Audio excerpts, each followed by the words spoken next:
오늘도 행복하세요. 오자유세상의 유현상 목사입니다. 오늘은 데살로니가전서 2장 13절에 있는 말씀을 중심으로 해서 역사하는 믿음이라고 하는 제목으로 잠시 은혜를 나누고자 합니다. 오늘 세상에는 참 많은 나라들이 있습니다. 그런데 그 나라들이 제대로 된 나라가 되려면 그 나라에서 발표한 모든 법이나 정부의 시책들이 강력하게 시행되는 나라가 되어져야 그 나라가 나라다운 나라가 될 수가 있습니다. 그런데 우리가 믿는 하나님의 나라는 그 세상의 어떤 나라와 비교할 수 없는 강력한 능력의 나라입니다. 그래서 저와 여러분들이 신앙생활이 온전해지고 우리의 믿음이 하나님의 절대 믿음을 갖게 되어지면서 우리는 세상의 어떤 말보다도 하나님의 말씀에 대한 확고한 믿음으로 믿을 때에 그 말씀이 우리 생활 가운데서 강력한 역사로 나타나게 되어져 있습니다. 그래서 고린도서 4장 20절은 하나님의 나라는 말에 있지 않고 능력에 있다 그렇게 말씀하고 있습니다.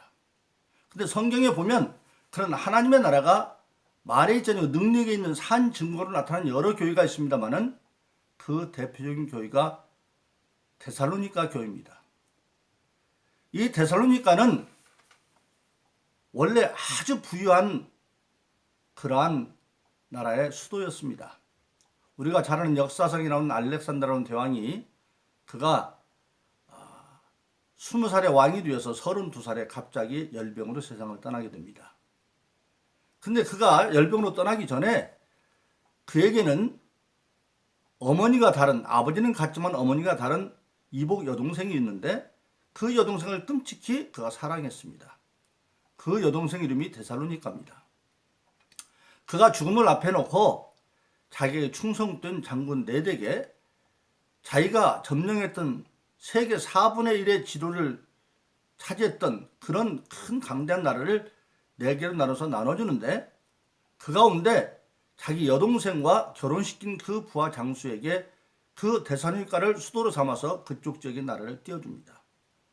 그런데 그 데살로니가는 금광이 많고 은광이 많아서 지하 자원이 아주 풍부했기 때문에 아주 강대한 나라가 되어졌습니다. 그런데 초대교회 시절이 되어지면 오랜 역사가 흘러서 이제 그 나라는 예수님 태어나기 전에 한 150년 전쯤부터 이미 로마에게 속국이 되어져 있었고 로마가 그 데살로니가를 점령해 보니까 이거 아무래도 위태해요. 왜? 그곳은 금광이 많고 은광이 많아서 거기 있는 사람들이 한마디로 말하면 재력이 너무 풍부해서 돈이 힘인데 그들이 언제 반기를 들고 일어날지 모를 것 같아요. 그래서 로마 정부가 강제적으로 그 데살로니가에 있는 모든 금광과 은광을 다 국유화해버리고 말아버립니다. 그리고 그 백성들이 금광과 은광을 빼앗겼어도 과거의 금광이나 은광에서 얻은 수입들이 많기 때문에 재력이 쌓여 있어요. 그 재력도 없애야 되기 때문에 로마 정부는 온갖 가지 세금 정책을 가지고 그들에게 누진세를 물려서 다 그들을 이제 가난하게 만들어 버렸습니다.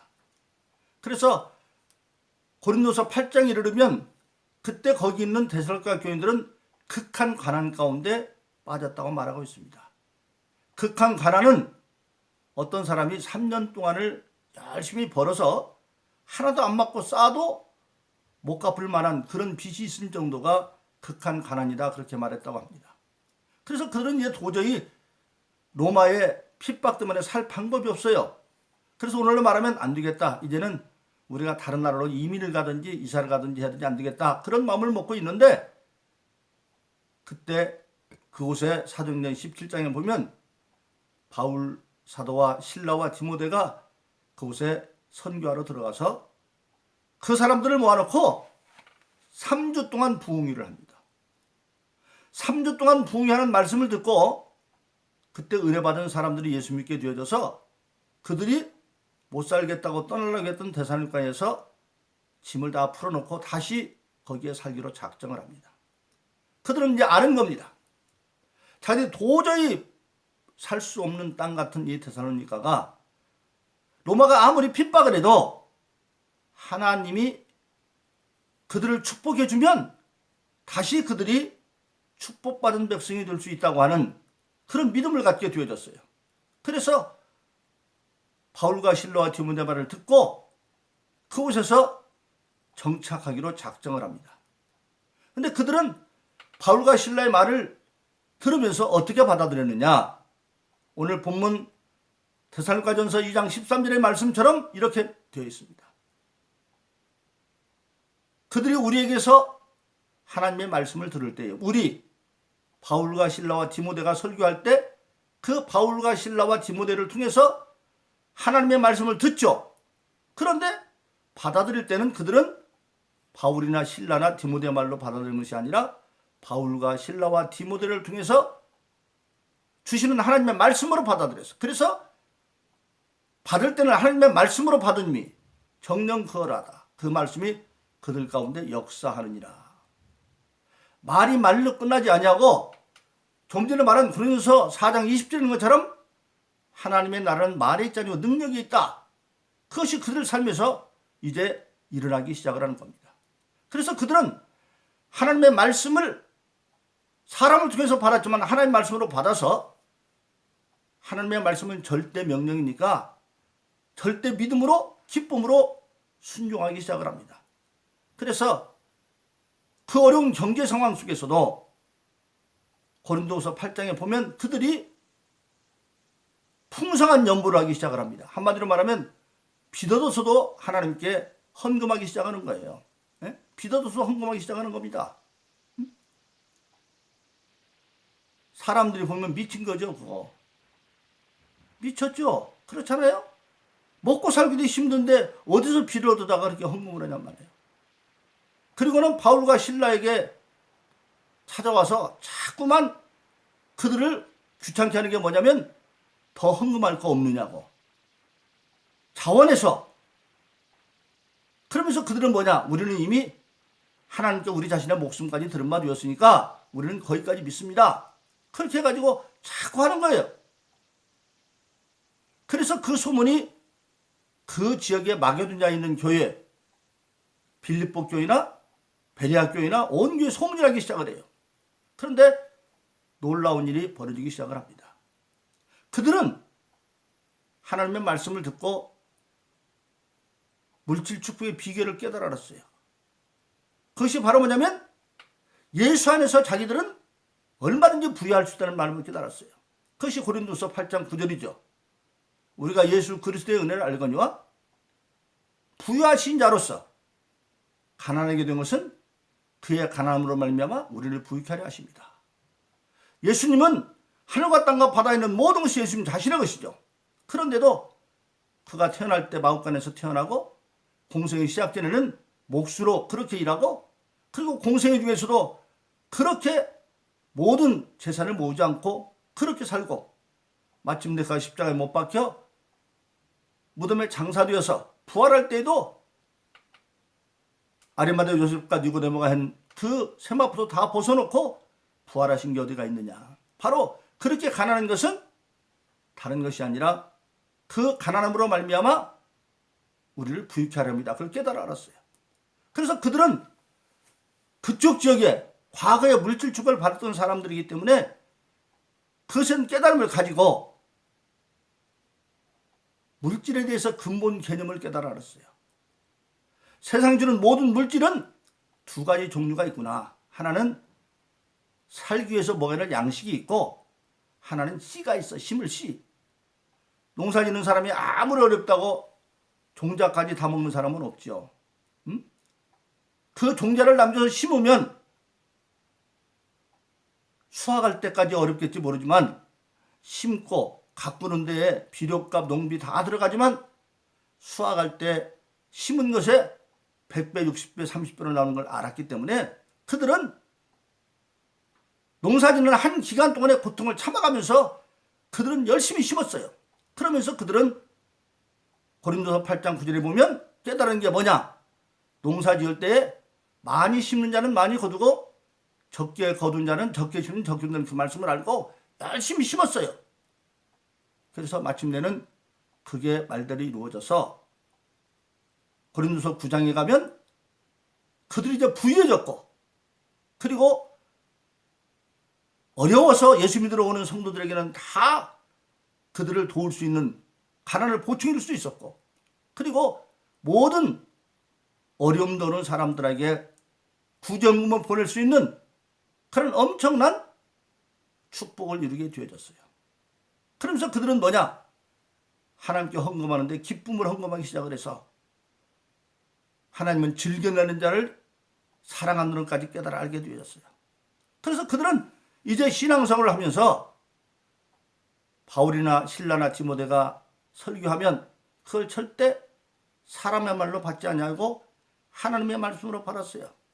하나님의 말씀을 받고 그걸 인내로 갖고 갔어요.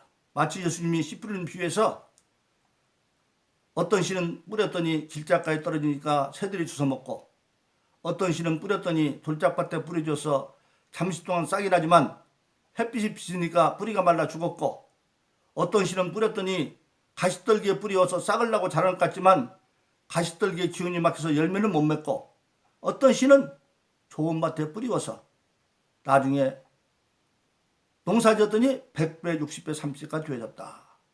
근데 좋은 밭에 뿌렸다는 건 뭡니까? 하나님의 말씀을 선한 말씀으로 받고 인내로 지켜 결실하는 자다. 하나님의 말씀을 선한 마음으로 힘들고 어려워도 축복의 말씀으로 받고 농사 짓는 자세를 가지고 성실히 심었더니, 인내하고 심었더니 나중에 결실해서 그렇게 되어졌다. 그런 믿음을 가지고 그들이 그렇게 산 겁니다. 바로 그렇습니다. 하나님은 데살로니가 교회 시대 하나님이나 지금 우리 시대 하나님이나 똑같은 하나님이십니다. 오늘 우리가 신앙에 보면 참 그런 많은 위대한 사람들이 있죠. 미국의 유명한 록펠러 재벌이 어떻게 되었습니까?